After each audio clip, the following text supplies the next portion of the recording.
Okay, there we should be live and ready to go.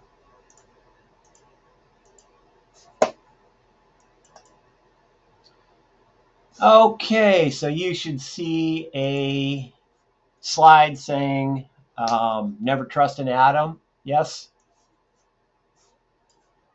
Okay, perfect. Good. Okay, everything's going well. I have like 8 or 10 windows open now. So feel free to speak up if you're not seeing what I'm talking about. But this chapter is going to be an introduction primarily to the periodic table and some of the things, a little tour around the periodic table to remind those of you who maybe it's been a while since you've kind of used a periodic table. And I would recommend printing up a nice version of the periodic table. You can use the one that's in my slide deck if you like. The one in the textbook, I'm not super crazy about.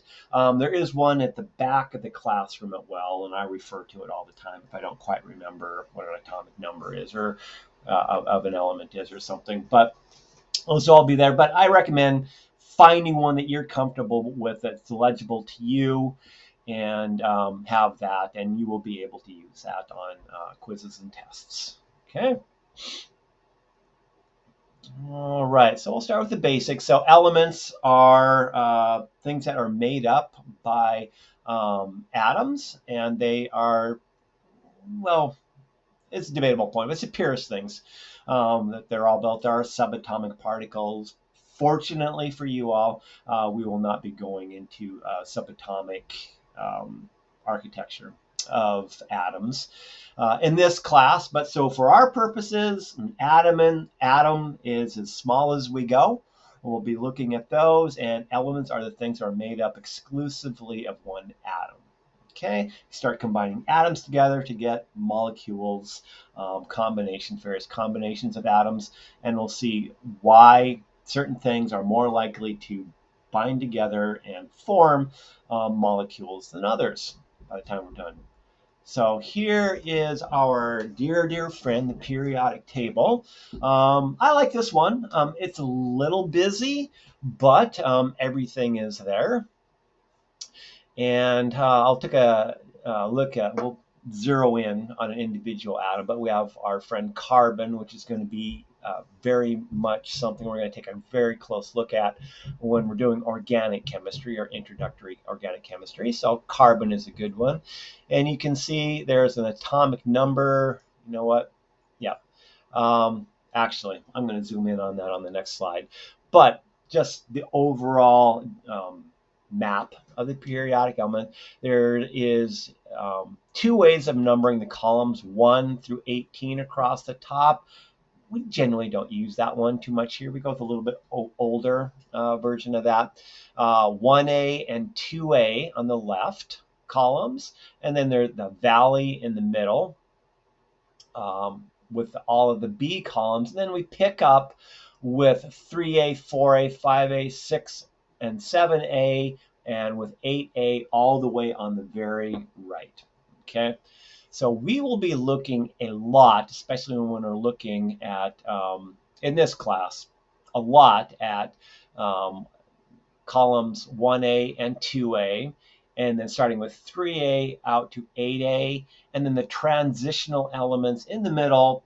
I'm not going to say I'm going to ignore them, but they're a little more advanced, and they can vary what they bond to, and I'll explain that a little later as we get into it. Okay, and then we have the rows 1 through 7. So you can see if, for instance, you get a question that says what element is found in row 4A, column 2, or row 2, that would of course be carbon. And there'll be problems like that you'll see. Okay, so let's look a little closer at carbon in group 4A. Okay, its atomic number is 6, which we'll explain. Atomic number is the number of protons. You change what element you're looking at by the atomic number. Atomic number is the number of protons. the atomic mass is approximately the weight of all the protons plus the weight of all the neutrons in the nucleus. Okay, so we know from looking at this that carbon in its base state has 6 protons, 6 neutrons, given an atomic mass of 12. Okay, and oxidation states.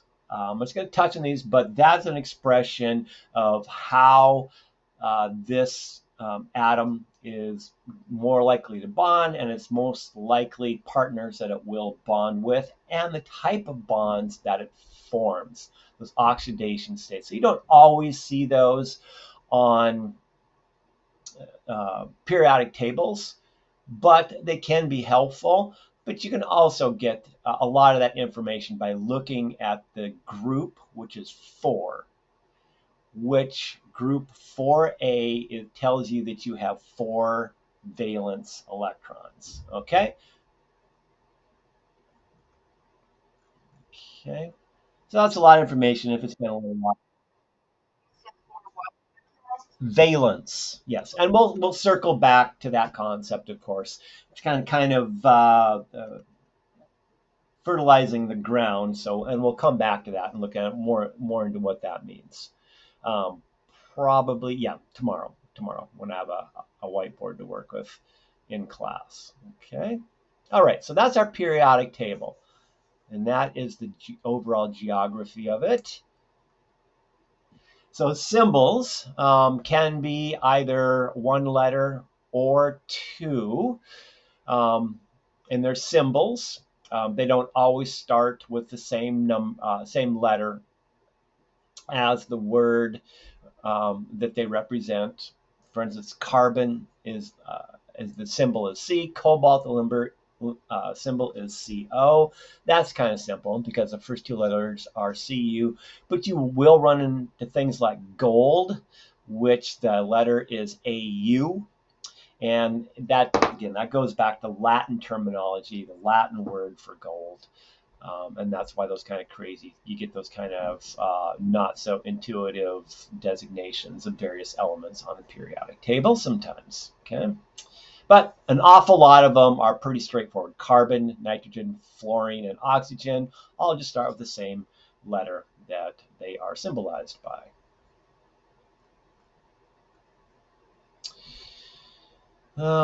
Yeah, some of them are named after people who discovered them. Some of them come from Greek and Latin mythology, and some are Greek and Latin for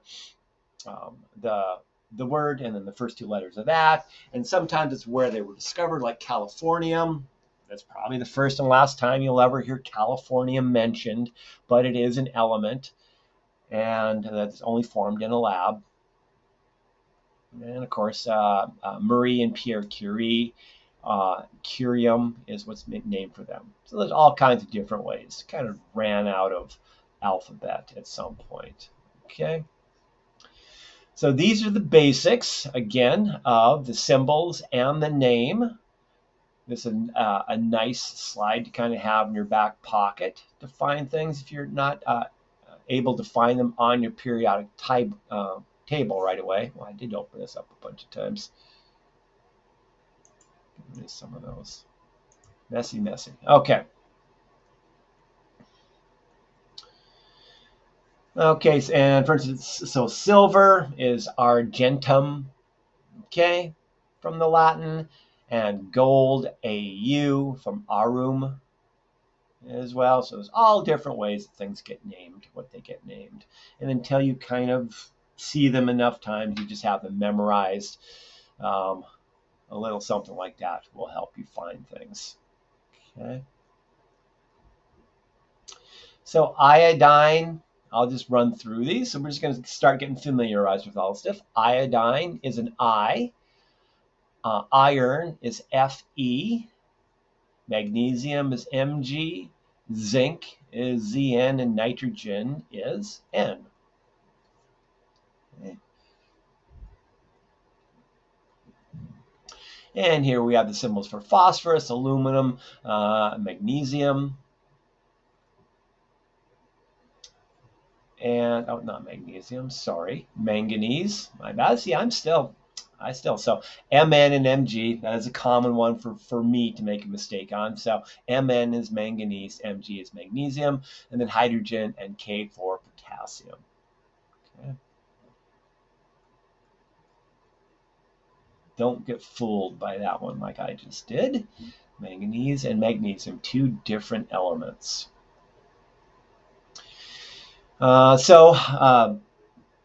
Elements can have their atoms arranged in different ways. So graphite in a pencil is pure carbon. If it is put under pressure and heat, it will crystallize into diamonds. So the same thing that makes up a graphite temple, in fact, the same thing that makes up charcoal, pure charcoal, is just carbon. That makes up a diamond.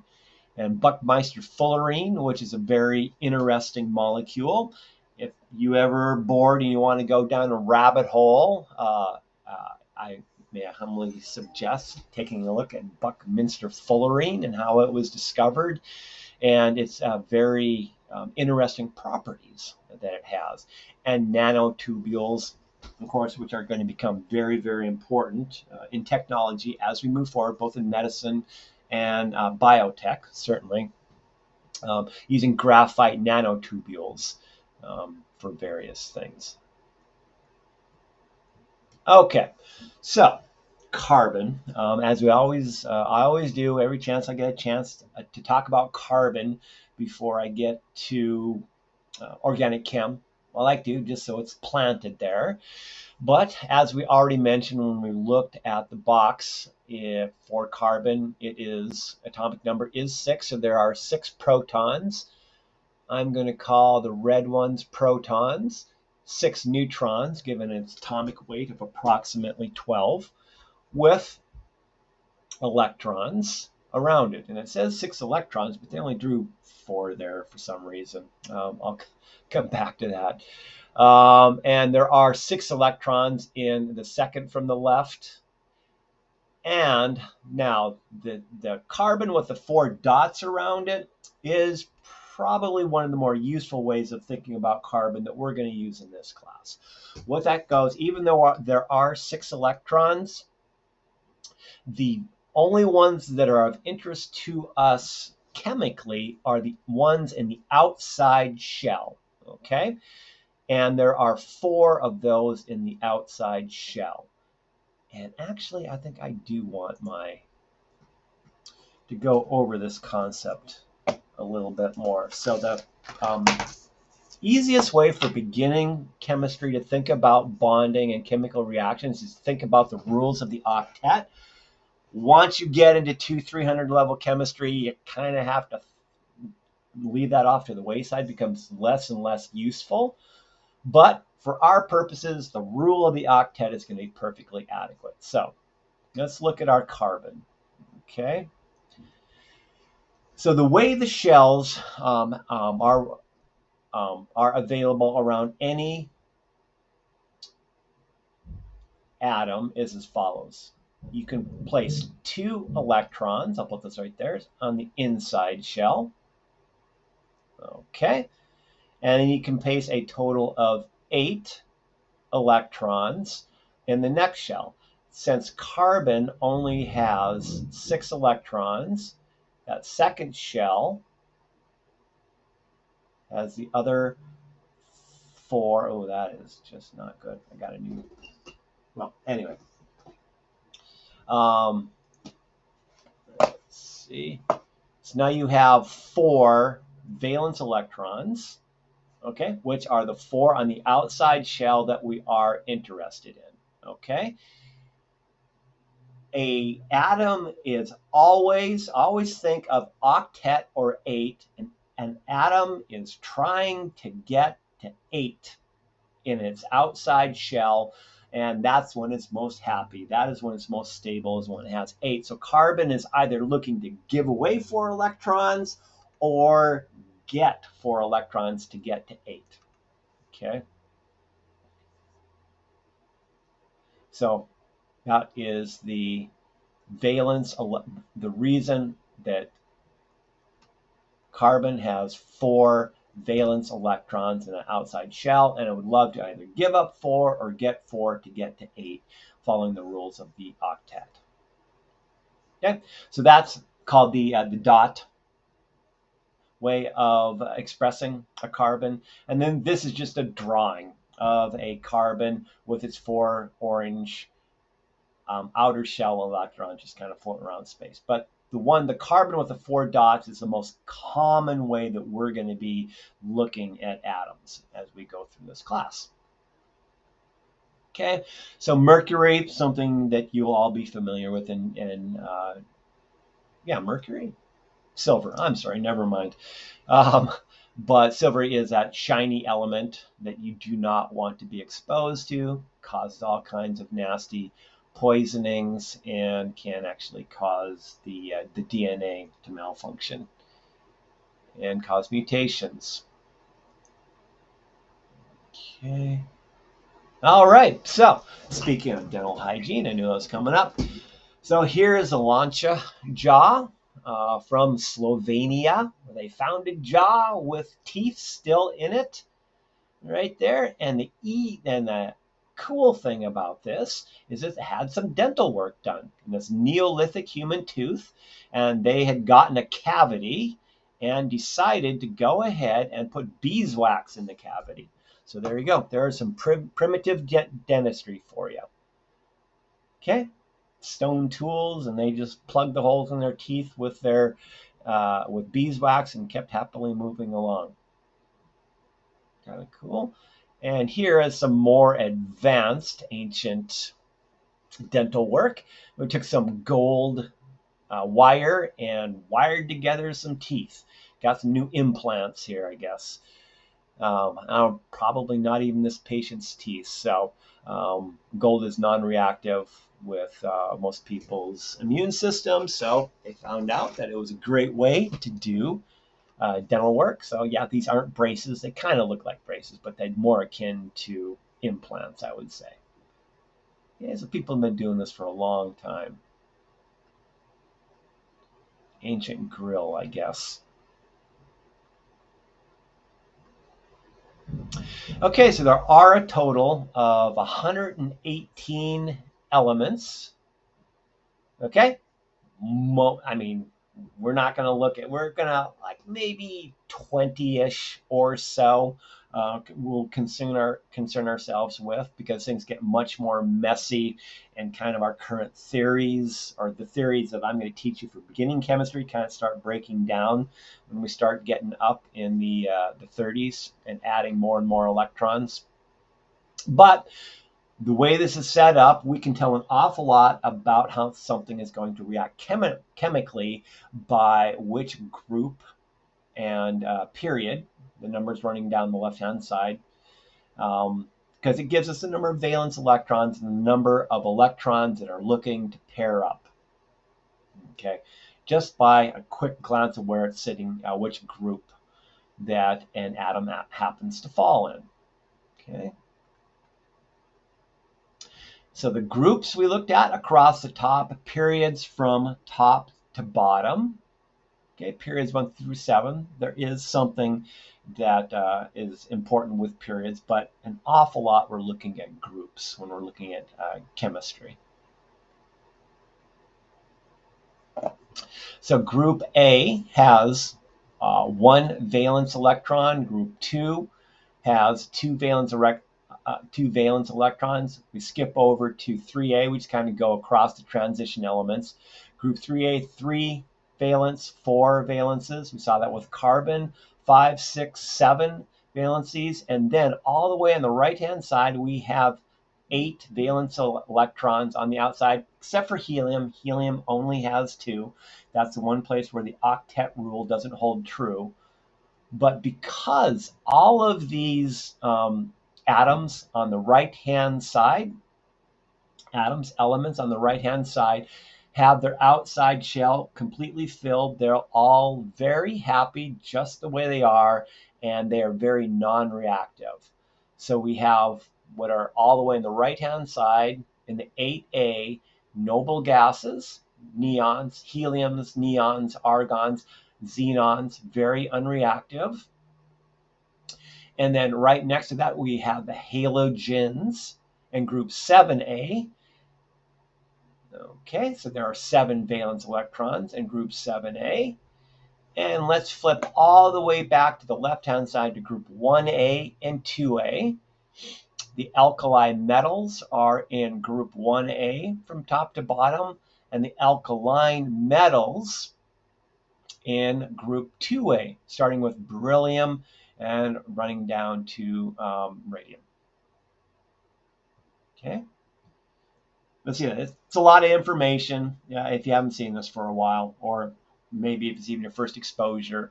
But you'll start to see why which group and the number of valence electrons that are available in their outside shell become very important to what we're looking at.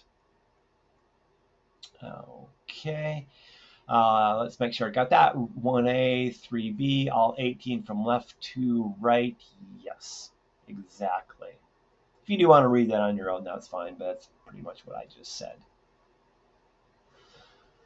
Okay, so for instance, if we were going to look at calcium, again, it is in group 2A, period 4. Then we find calcium camped out right there in with atomic number 20. Okay, and just to return back to what these various groups are called, just a shorthand way instead of 1A, 2A. 1A are the alkali metals. Group 2A are the alkaline metals. 1 valence electron, 2 valence electrons. And then all the way to 7 and 8A on the right-hand side, the halogens with 7 valence electrons, and the noble gases with 8 valence electrons. Okay? So let's look. Let's go to 1A, or the alkali metals, starting from the top. Lithium, sodium, potassium, rubidium, and cesium. We will see a lot of lithium, sodium, and potassium. Okay, and they are metallic, shiny, ductile, good conductors, and have, most importantly for our purposes, 1 valence electron, which means they want to get rid of that electron, so they just have a full, one full shell uncovered underneath it.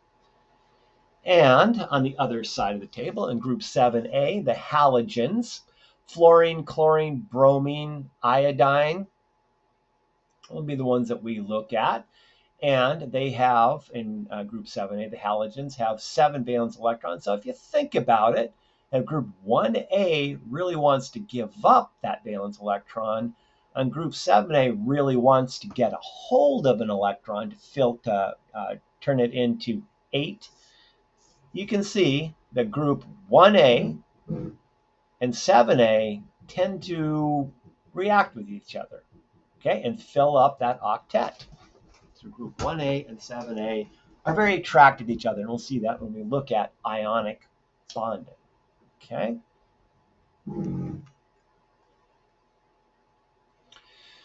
Okay, so you should be able to find, if you get a group and a period, you should be able to find that element, okay? Easy peasy. Group 7A, period 4 is bromine. 2A, period 3 is magnesium. And group 5A, period 2 is nitrogen. It's just a matter of going across the top, finding the group, finding a period, and finding where they meet up, and then you have your element. So the metals are on the left-hand side, primarily group 1A and 2A. And non-metals all the way on the other side of the periodic table. And metallized, there is a zigzag line right there that are on the cusp between metals and non-metals, and they can kind of act either way to a certain extent. So metals all around in here, non-metals in yellow, and the ones that are kind of halfway metal, halfway non-metal, or the metalloids, are in green, starting with bromine and running crossways down to element 85. Okay. So general characteristics, metals are shiny and ductile. Ductile is just another word for being able to be bent. Okay, they conduct both heat and electricity, and for the same reason. As an aside, non-metals are brittle, they tend to break, they are conductors, and for that reason, they're good insulators. So, like you would wrap a copper wire in a non-metal to insulate it. And metalloids are better conductors than non-metals, but not as good as metals. So when we see everything that we're running our technology on, when you hear about semiconductors, okay, we're using a lot of metalloids in semiconductors. Okay. So this is a chart of various properties of metals, non-metals. Okay.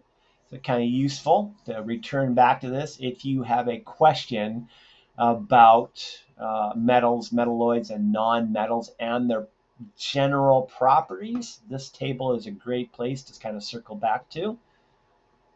Put that way. Was that slide 33?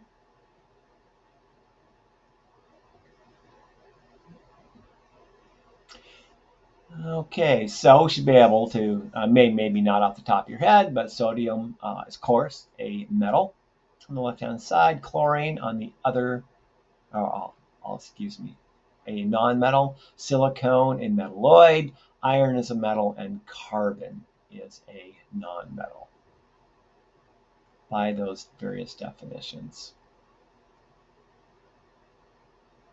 Okay, and that's, I'm not going to bother with that too much, maybe tomorrow to review. Okay, so I think I will wrap it up for here today, and then we'll come back to this and finish this topic tomorrow in class when we're looking at, when you hear about macro and micro. No, let's run through and get to atoms themselves. So in health, there are 20 essential. Most of what we are made up is oxygen, carbon, hydrogen, and nitrogen, 96%. The other 4% is the hodgepodge of everything else. Calcium in our bones, phosphorus in our bones, potassium, chlorine, circulating, of course, sulfur, and magnesium. Okay, bones and teeth. So most of what you guys are going to be dealing with in teeth is part of that 4%, looking at the calcium in the teeth. And all the other things that we saw in cellular metabolism, in anatomy and physiology, is primarily due to the mixture of the macro minerals and the micro minerals mixed in with carbon, oxygen, nitrogen, and hydrogen. Okay, so micro minerals are in purple. So when you take your multivitamin, you see the trace. That's what we're looking at. So you'll see the chromiums, manganese, all those types of things. The macro minerals that we just mentioned as well. And the majors, of course, are the big four: hydrogen, carbon, nitrogen, and oxygen. And carbon, nitrogen, oxygen, and hydrogen, major element in the human body. When we're looking at organic chemistry, we're looking at the chemistry of primarily carbon, oxygen, and hydrogen, which are part of the major elements that are in our body. Okay. And yeah, then we'll start with the atom tomorrow. I think that's a good spot. Okay.